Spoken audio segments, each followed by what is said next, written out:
नमस्कार, प्रभा साक्षी news network और आप सभी का स्वागत है। लोकसभा चुनाव से पहले तमाम क्षेत्रों के दिग्गजों का भारतीय जनता पार्टी में शामिल होने का जो अभियान है वो आगे बढ़ रहा है। राजनीतिज्ञ तो अपनी अपनी पार्टी छोड़कर बीजेपी में आ ही रहे हैं और चाहे विदेश सेवा हो या खेल हो, फिल्म हो, अन्य समाज जीवन के क्षेत्र हों, वहाँ भी अपना नाम कमा चुके दिग्गज बीजेपी में शामिल होकर अपनी नई पारी की शुरुआत कर रहे हैं। आज पारी थी तरनजीत सिंह संधू की, जो कि अमेरिका में कुछ समय पहले तक भारत के राजदूत रहे और उनका बड़ा सफल कार्यकाल भी रहा। उनके ही कार्यकाल में प्रधानमंत्री नरेंद्र मोदी की अमेरिका की पहली राजकीय यात्रा भी हुई थी। तरनजीत सिंह संधू जब बीजेपी मुख्यालय आए और पार्टी की सदस्यता उन्होंने ग्रहण की, तब उन्होंने बताया कि किस तरीके से गुरु की नगरी अमृतसर की सेवा करने की उनकी इच्छा है। ये संकेत है कि संभवतः अमृतसर संसदीय क्षेत्र से बीजेपी उनको अपना प्रत्याशी बना सकती है। हम आपको याद दिला दें कि जो पिछला लोकसभा चुनाव था, वहाँ से केंद्रीय मंत्री हरदीप सिंह पुरी ने बीजेपी कैंडिडेट के तौर पर चुनाव लड़ा था, लेकिन कांग्रेस के हाथों वो हार गए थे। तरनजीत सिंह संधू को उम्मीद है कि उनका जो अपने क्षेत्र अमृतसर से लगाव रहा है, जुड़ाव रहा है, वहाँ पर उन्होंने काम किया है और ख़ास तौर पर जिस तरीके से भारत और अमेरिका के बीच जो जनता के बीच की भागीदारी है उसको बढ़ाने में योगदान दिया है, उसका लाभ उनको अमृतसर में मिलेगा। उनके लिए उनके पास अमृतसर के लिए एक विजन भी है। ये परिलक्षित हुआ जब उन्होंने हमसे खास बातचीत की। आइए देखते हैं तरनजीत सिंह संधू से हमारी ये खास बातचीत। सर, विदेश सेवा क्षेत्र से राजनीति के क्षेत्र में आने का प्रमुख उद्देश्य क्या रहा?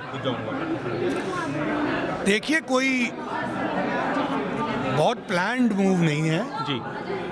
मैंने आपको बताया कि जब मैं यूएस में एम्बेसडर था जी, मेरा सबसे इम्पोर्टेंट चीज़ था कि भारत और यूएस को कनेक्ट करना जी, तो ये पिछले 4 साल में जी, जो कनेक्शन है वो एक पार्टनरशिप में बदल गया है। जी, और भारत में बहुत इन्वेस्टमेंट आ रही हैं और जॉब्स क्रिएट हो रही हैं। जी, मैं ये चाहूँगा जी, कि मेरा जो होम टाउन है अमृतसर, जी, वो इस अपॉर्चुनिटी को मिस ना करे। जी। और आपने कहा कि आपने लोगों को कनेक्ट किया और आपके ही कार्यकाल में पहली बार दिखा कि व्हाइट हाउस के दरवाजे जनता के लिए खुल गए थे प्राइम मिनिस्टर के स्टेट विजिट के दौरान।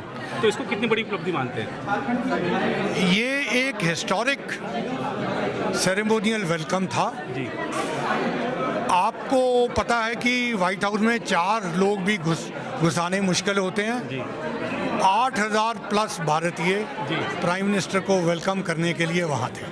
जी, और इस पे प्रेसिडेंट बाइडेन ने भी कमेंट किया है, बाकी और लीडरशिप ने भी खुद देखा है। जी। आपने अमृतसर की बात करी, जैसे अभी हाल ही में प्रधानमंत्री जी ने कई सारे आध्यात्मिक नगरियों के जो टूरिज्म को बढ़ावा दिया है, इससे वहाँ की इकोनॉमी को भी बढ़ावा मिला है। आपको लगता है कि अमृतसर में और अध्यात्म और टूरिज्म को साथ में जोड़ के वहाँ का विकास किया जा सकता है? बिल्कुल किया जा सकता है और मेरा ये आग्रह रहेगा जी, कि अमृतसर के लिए जो गुरु की नगरी है, जी, एक स्पेशल पैकेज होना चाहिए, जी, जो एक बॉर्डर डिस्ट्रिक्ट भी है, जी, और उसमें कई चीज़ें बहुत इजीली अचीवेबल है। अगर आप भी लेना चाहते हैं देश दुनिया की तमाम जानकारी, तो आज ही सब्सक्राइब करें हमारे चैनल को। साथ ही नीचे दिए बेल आइकन को जरूर दबाएं ताकि हर अपडेट आप तक पहुंच सके।